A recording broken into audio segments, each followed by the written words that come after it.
Hi guys! Samahan nyo naman ako sa aking ganap ngayong araw. Namasyal nga ang pinsan ni Samira na halos kakambal niya na dahil magkamukha nga sila. Napaluwas nga ng Manila ang kapatid ng asawa ko dahil nga mag-i-exam siya ng Korean language. Sinama nga niya sa pagluwas ang kanyang asawa at dalawang anak para makapasyal na rin sila dito sa Manila dahil galing sila ng Zambales. Sa mga oras na nga iyan ay halos kakauwi lang ng kapatid ng asawa ko galing exam. Nagpahinga nga lang siya konti tapos umalis na rin kami agad para gumala. Syempre sabay celebrate na din kasi nakapasa siya. Panay sabi pa nga niya kagabi na bahala na kahit hindi siya makapasa, ang importante na subukan niya. Hindi na nga siya nag-review kagabi at panay atak na lang siya sa ML at naririnig ko, Diyos mio. Pero napaka-basic lang pala sa kanya ng Korean language na exam, sana all. At number 2 pa nga talaga siya sa isa sa pinakamataas na score. 165 nga daw yung pinaka-highest sa score nila tapos pumapangalawa siya 155. Wow naman. Anyways, balik na nga tayo dito sa video ko guys. Ayan, nakasakay na nga kami ng tricycle papuntang Novaliches Bayan. Katanghali ang tapat nga ang aming gala, Diyos mio. Ilang araw lang din kasi sila mag-i-stay dito sa Manila kaya dapat walang masayang na oras, kailangan sulitin. So ayan, naglalakad na nga kami sa Novaliches Bayan papunta sa may Egypt papuntang Fairview. So ayan ang kapatid ng aking asawa. Kamukha nga lang din siya ng aking asawa kaso nga lang yung asawa ko medyo may pagkasuplado at bihira lang ngumiti. Ito palang ngiti naman. Tapos ayan naman si Jennifer na pinsan ni Samira na talagang kahawig na kahawig niya. Dito nga kami dumiretso sa Opak Hay Grill sa Fairview. So ayan, nandito na naman ako. Diyos mio, paano tayo papayat nito? Dito nga namin napili kumain ng lunch. Dito kasi ang 229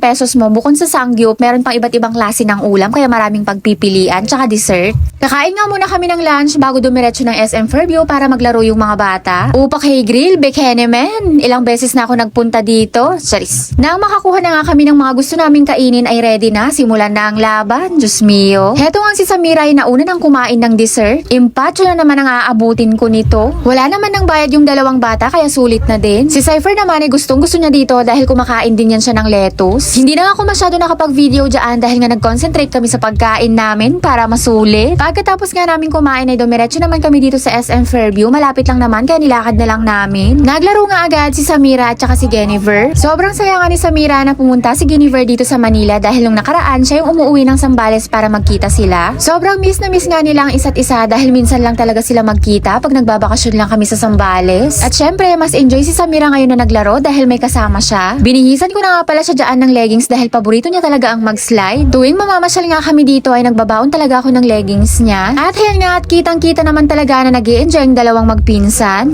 Sulitin na nga ang oras habang magkasama pa sila dahil bukas uuwi na ulit si Jennifer ng Zambales. Si Kuya Cypher naman pala namin ay sa kabila naglaro, kasama niya din yung kapatid ni Jennifer. Kaya wala din silang video dahil ang nagbantay ay yung papa ni Jennifer. Yun lang muna guys at sana nakarating kayo hanggang dito sa dulo. At kung nagustuhan nyo tong video na to ay pa-like and share naman. Yan na guys for today's video. At yan mat. Bye-bye!